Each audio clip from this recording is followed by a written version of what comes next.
Bienvenue chez Sensor Studio, qui brise la routine. Les relations américano-japonaises deviennent de plus en plus étranges. Le Premier ministre Ishiba a récemment exprimé son grand mécontentement face aux droits de douane massifs imposés par les États-Unis au Japon, usant même de termes familiers. Aujourd'hui, nous allons examiner ce sujet de plus près. Regardons tout de suite. En fait, comme je l'ai déjà mentionné auparavant et comme je le répète toujours, le Japon adoptait une attitude très humble envers les États-Unis. Malgré les critiques traditionnelles sur sa diplomatie de soumission, le Japon acceptait la plupart des demandes américaines.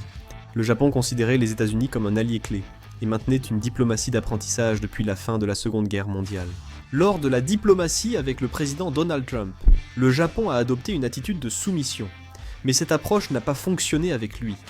Précédemment, les États-Unis avaient informé le Japon que le taux de droits de douane mutuel passerait à 25% au lieu des 24% annoncés en avril dernier. Sur les 14 pays notifiés par le président Trump concernant les droits de douane, seuls le Japon et la Malaisie ont connu une hausse de leur taux par rapport à avril. En conséquence, le sentiment d'opposition envers les États-Unis grandit au Japon. Le 9 juillet, lors d'un discours de soutien à l'élection de la Chambre des conseillers, le Premier ministre japonais Ishiba a qualifié la négociation tarifaire entre les États-Unis et le Japon de combat pour l'intérêt national. Il aurait aussi dit « Peut-on tolérer un tel mépris ?» Comparé à la diplomatie passée du Japon, ses propos sont devenus nettement plus fermes. Le Premier ministre Ishiba a ensuite déclaré qu'il fallait parler franchement, même avec un allié, et défendre ce qui doit l'être. Même au Japon, on considère cela comme inhabituel. Le mécontentement grandit fortement dans le pays, et des voix d'insatisfaction s'élèvent au sein de la classe politique japonaise. Le Parti libéral-démocrate au pouvoir a exprimé un fort mécontentement face à la notification des droits de douane par les États-Unis, jugeant cela inacceptable et très discourtois de la part d'un allié par une simple lettre sur place. La raison pour laquelle le Japon commence à réagir aussi fermement n'est autre que l'élection à la Chambre des conseillers. En effet, l'élection à la Chambre des conseillers est prévue pour le 20 juillet. Cependant, le taux de soutien au Parti libéral-démocrate ne cesse de baisser. À l'approche de la 20e législature, la popularité du Premier ministre japonais continue de chuter. Le taux est passé de 43% en janvier à 36% en mars, 33% en mai et 24% en juin. Le Premier ministre Ishiba et le Parti libéral-démocrate s'inquiètent de leur faible taux de soutien, qui devrait encore baisser suite à l'annonce des droits de douane par Trump. Ce n'est pas totalement impossible, mais il y a maintenant une possibilité que le Parti libéral-démocrate perde aux élections de la Chambre haute. Le Premier ministre Ishiba craint de perdre cette élection. C'est pourquoi il multiplie les déclarations virulentes envers les États-Unis, afin de regagner en popularité. Plusieurs pays, comme l'Australie et le Canada, ont élu des gouvernements s'opposant fermement au président Trump, alors qu'on pensait que l'opposition allait gagner dans ces deux pays. La popularité du parti dirigeant avait diminué, mais face à Trump, un élément clé a changé le résultat du scrutin. Il semble que le Japon suivra également cette tendance. Compte tenu de l'ambiance actuelle au Japon, on comprend en partie pourquoi le Premier ministre Ishiba a tenu des propos aussi virulents. Le mécontentement envers le président Trump s'est accumulé au fil du temps, pas seulement à cause de quelques négociations commerciales entre le Japon et les États-Unis. Ils ont mené 7 séries de négociations de travail et de haut niveau jusqu'à maintenant. Durant ce processus, le Japon a adopté une attitude conciliante et a fait de grands efforts pour maintenir des relations harmonieuses avec les États-Unis autant que possible.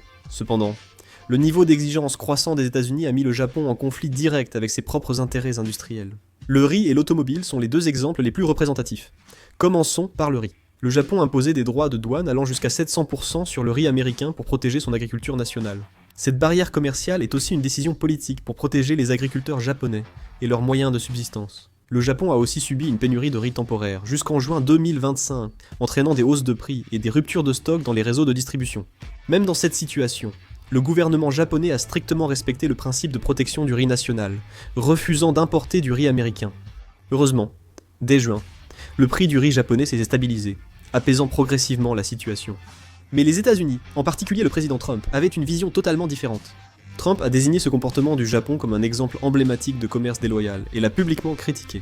Il a même dit « Nous avons ouvert notre marché, mais le Japon n'accepte même pas un seul grain de riz. » Le problème suivant concerne les voitures. Les constructeurs automobiles japonais comme Toyota affichent une part de marché énorme aux États-Unis. Chaque année, des millions de véhicules sont exportés du Japon vers les États-Unis. En revanche, les voitures américaines occupent une part infime du marché japonais. En 2024 seulement. 16 700 voitures américaines ont été vendues au Japon, représentant une part de marché de 0,38% sur les 4,42 millions de voitures neuves vendues dans le pays. Le président Trump serait très mécontent de cette situation. Il considère que le marché japonais est pratiquement fermé aux voitures américaines, et il estime que c'est la principale cause du déséquilibre commercial. Le gouvernement japonais ne peut ignorer cette situation, mais il lui est difficile de faire des concessions sur cette question. Le riz et l'automobile sont directement liés à l'économie japonaise et sont des soutiens majeurs du Parti libéral-démocrate. Les organisations agricoles et l'industrie automobile sont les principaux soutiens du Parti libéral-démocrate. Si le Premier ministre Ishiba cède aux demandes américaines sur ces secteurs, il en paiera un lourd tribut politique. Ce pari risqué pourrait ébranler le soutien régional et faire s'effondrer la base traditionnelle du Parti libéral-démocrate.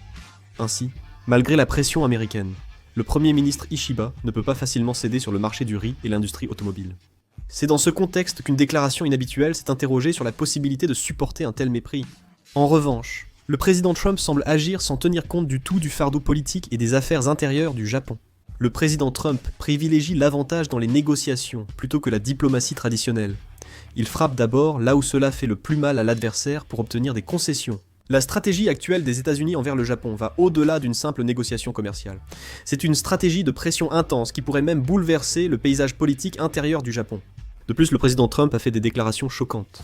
Le 11 juillet, le président Trump a déclaré que les États-Unis avaient longtemps été exploités par leurs amis et ennemis, les amis étant parfois pires que les ennemis, justifiant ainsi l'instauration de droits de douane réciproques.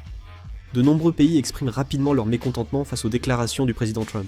En imposant des droits de douane réciproques plus élevés, les pays confrontés à ces tarifs inattendus expriment publiquement leur mécontentement.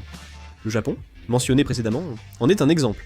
Il y a des signes que les différends commerciaux entre les États-Unis et ces pays pourraient s'intensifier à l'avenir. En réalité, le Japon détient un atout majeur contre les États-Unis, les obligations du Trésor américain. Le Japon a mentionné la possibilité d'utiliser ces obligations américaines comme levier dans les négociations sur les droits de douane avec les États-Unis. Le Japon a averti que si les États-Unis n'offraient pas des conditions acceptables sur les tarifs, ils pourraient vendre massivement les obligations américaines. Ce qui est intéressant, c'est que cela ne vient pas seulement des médias ou de l'opinion publique. Gato Kasunobu, le ministre japonais des Finances, a révélé qu'en réponse à la question de savoir s'il existait un moyen de faire passer le message que le Japon ne vendrait pas facilement les obligations américaines qu'il détient, cela existait bel et bien comme une carte de négociation.